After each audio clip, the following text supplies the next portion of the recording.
எரேமியா அதிகாரம் 17. யூதாவின் பாவம் இரும்பெழுத்தாணியினாலும் வைரத்தின் நுனியினாலும் எழுதப்பட்டு அவர்களுடைய இருதயத்தின் பலகையிலும் உங்கள் பலிபீடங்களுடைய கொம்புகளிலும் பதிந்திருக்கிறது.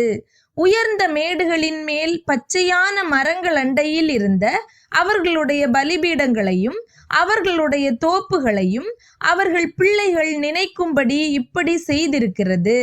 வயல் நிலத்திலுள்ள என் மலையே, நீ உன் எல்லைகளிலெல்லாம் செய்த பாவத்தின் நிமித்தம் நான் உன் ஆஸ்தியையும் உன் எல்லா பொக்கிஷங்களையும் உன் மேடைகளையும் கூட சூறையிடுவிப்பேன்.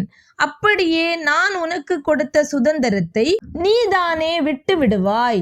நீ அறியாத தேசத்தில் உன்னை உன் சத்துருக்களுக்கு அடிமையும் ஆக்குவேன்.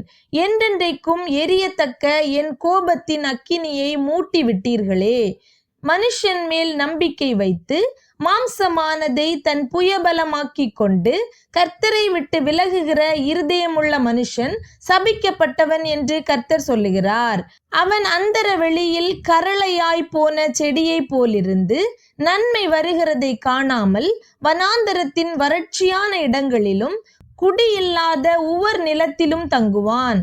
கர்த்தர் மேல் நம்பிக்கை வைத்து கர்த்தரை தன் நம்பிக்கையாக கொண்டிருக்கிற மனுஷன் பாக்கியவான். அவன் தண்ணீர் அண்டையிலே நாட்டப்பட்டதும் கால்வாய் ஓரமாக தன் வேர்களை விடுகிறதும் உஷ்ணம் வருகிறதை காணாமல் இலை பச்சையாயிருக்கிறதும் மழை தாழ்ச்சியான வருஷத்திலும் வருத்தமின்றி தப்பாமல் கனி கொடுக்கிறதுமான மரத்தை போல் இருப்பான். எல்லாவற்றை பார்க்கிலும் இருதயமே திருக்குள்ளதும் மகா கேடுள்ளதுமாயிருக்கிறது. அதை அறியத்தக்கவன் யார்? கர்த்தராகிய நானே ஒவ்வொருவனுக்கும் அவனவன் வழிகளுக்கும் செய்கைகளின் பலன்களுக்கும் தக்கதை கொடுக்கும்படிக்கு இருதயத்தை ஆராய்கிறவரும் உள்ளிந்திரியங்களை சோதித்தறிகிறவருமாயிருக்கிறேன். அநியாயமாய் ஐஸ்வர்யத்தை சம்பாதிக்கிறவன் முட்டையிட்டு அவையங்காத்தும் குஞ்சு பொறிக்காமற் போகிற கௌதாரிக்கு சமானமாயிருக்கிறான். அவன் தன் பாதி வயதிலே அதை விட்டு தன் முடிவிலே மூடனாயிருப்பான். எங்கள் பரிசுத்த ஸ்தானம் ஆதி முதற்கொண்டு உயர்ந்த மகிமை உள்ள சிங்காசனமாயிருக்கிறது. இஸ்ரவேலின் நம்பிக்கையாகிய கர்த்தாவே, உம்மை விட்டு விலகுகிற யாவரும் வெட்கப்படுவார்கள். அவர்கள் ஜீவனுள்ள தண்ணீரின் ஊற்றாகிய கர்த்தரை விட்டு விலகி போனபடியால் உம்மை விட்டு அகன்று போகிறவர்களின் பெயர் புழுதியில் எழுதப்படும். கர்த்தாவே, என்னை குணமாக்கும், அப்பொழுது குணமாவேன்.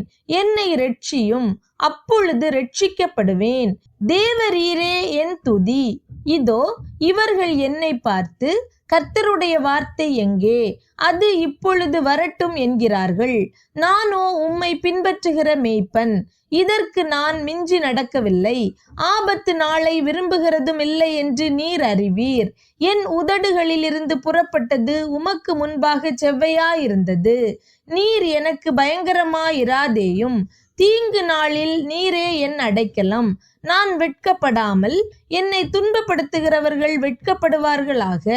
நான் கலங்காமல் அவர்கள் கலங்குவார்களாக. தேவரீர் தீங்கு நாளை அவர்கள் மேல் வரப்பண்ணி இரட்டிப்பான நொறுக்குதலால் அவர்களை நொறுக்கும். கர்த்தர் என்னை நோக்கி, நீ போய் யூதாவின் ராஜாக்கள் வரத்தும் போக்குமாயிருக்கிற இந்த ஜனங்களின் புத்திரருடைய வாசலிலும் எருசலேமின் எல்லா வாசல்களிலும் நின்று கொண்டு அவர்களுடனே சொல்ல வேண்டியது என்னவென்றால், இந்த வாசல்களில் பிரவேசிக்கிற யூதாவின் ராஜாக்களும் எல்லா யூதரும் எருசலேமின் எல்லா குடிகளுமாகிய நீங்கள் கர்த்தருடைய வார்த்தையை கேளுங்கள். நீங்கள் ஓய்வு நாளில் சுமைகளை எடுத்து அவைகளை எருசலேமின் வாசல்களுக்குள் கொண்டு வராதபடிக்கும், ஓய்வு நாளில் உங்கள் வீடுகளிலிருந்து சுமையை வெளியே கொண்டு போகாதபடிக்கும், ஒரு வேலையையும் செய்யாதபடிக்கும் உங்கள் ஆத்துமாக்களுக்காக எச்சரிக்கையாயிருந்து நான் உங்கள் பிதாக்களுக்கு கட்டளையிட்டபடி ஓய்வு நாளை பரிசுத்தமாக்குங்கள் என்று கர்த்தர் சொல்லுகிறார்.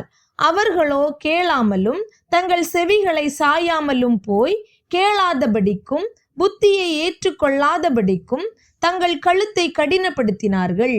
நீங்களோவெனில் ஓய்வு நாளில் இந்த நகரத்தின் வாசல்களுக்குள்ளே சுமையை கொண்டு வராதபடிக்கும் ஓய்வு நாளில் ஒரு வேலையையும் செய்யாமல் அதை பரிசுத்தமாக்கும்படிக்கும் என் சொல்லை கேட்பீர்களானால், அப்பொழுது தாவீதின் சிங்காசனத்தில் உட்கார்ந்திருக்கிறவர்களும் இரதங்களின் மேலும் குதிரைகளின் மேலும் ஏறுகிறவர்களும் ஆகிய ராஜாக்களும் ராஜகுமாரர்களும் அவர்கள் பிரபுக்களும் யூதாவின் மனுஷரும் எருசலேமின் குடிகளும் இந்த நகரத்தின் வாசல்களுக்குள் பிரவேசிப்பார்கள்.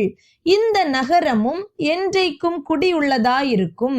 யூதாவின் பட்டணங்களிலும் எருசலேமின் சுற்றுப்புறமான ஊர்களிலும் பென்யமீன் தேசத்திலும் பள்ளத்தாக்கான சீமையிலும் மலை நாட்டிலும் தெற்கிலும் இருந்து ஜனங்கள் சர்வாங்க தகனங்களையும் பலிகளையும் போஜன பலிகளையும் தூப வர்க்கங்களையும் ஸ்தோத்திர பலிகளையும் கர்த்தருடைய ஆலயத்துக்கு கொண்டு வருவார்கள். நீங்கள் ஓய்வு நாளை பரிசுத்தமாக்கும்படிக்கும் ஓய்வு நாளிலே சுமையை எருசலேமின் வாசல்களுக்குள் எடுத்து வராதிருக்கும்படிக்கும் என் சொல்லை கேளாமற் போனீர்களாகில் நான் அதன் வாசல்களில் தீ கொளுத்துவேன். அது எருசலேமின் அரமனைகளை பட்சித்தும் அவிந்து போகாதிருக்கும் என்று கர்த்தர் சொல்லுகிறார்.